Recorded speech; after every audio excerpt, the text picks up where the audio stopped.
नमस्कार दोस्तों, कैसे हो आप लोग। तो आज मैं कथा पातिम एक कचु विषय हायद्राबाद चिटिंग नगৰত कचु चक कचु देखिले केनेকুৱা লাগিছে कचु चक এইটো মুঠি 20 টকা। মই মানে ফুল ৰেকৰ্ড কৰি দিছোঁ ভিডিঅ'টো, তো আপোনালোকে ভিডিঅ'টো শেষলৈকে চাওক, তেতিয়া গম পাব হায়দৰাবাদলৈ আহিলে কচু ৰেটৰ কথা আৰু বহুত কিবা কিবি। খালি আজি অকল কচু বিষয়ে দেখাম, ঠিক আছে।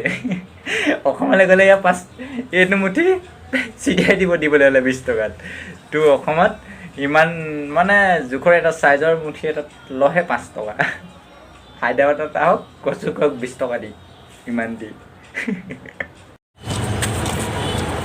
क्या नहीं ये कितने का है? 20 को 60।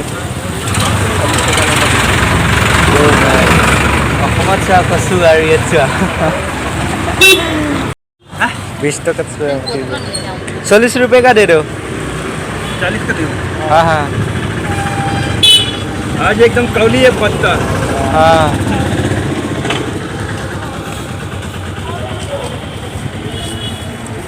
অসমত এইবোৰ কিমান মুঠি 5 টকা। ইয়াত বিচাৰি নাপায়, হায়দৰাবাদ চিটিং নগৰ আহিব ইয়াত চোৱা। हाँ हम लोग ये जो कलपात में देंगे, कलपात में दे के और नहरु दे के, मतलब उसको क्या बोलते हैं इसमें, ग्रेवी बनाते हैं। हाँ ये অসমততো পাতত দিয়া বুলিয়ে কয় নেকি।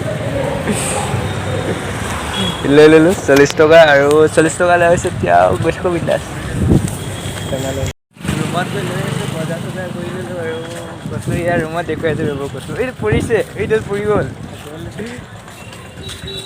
গৈ আছোঁ ৰ'ব ৰুমত গৈ দেখাইছোঁ।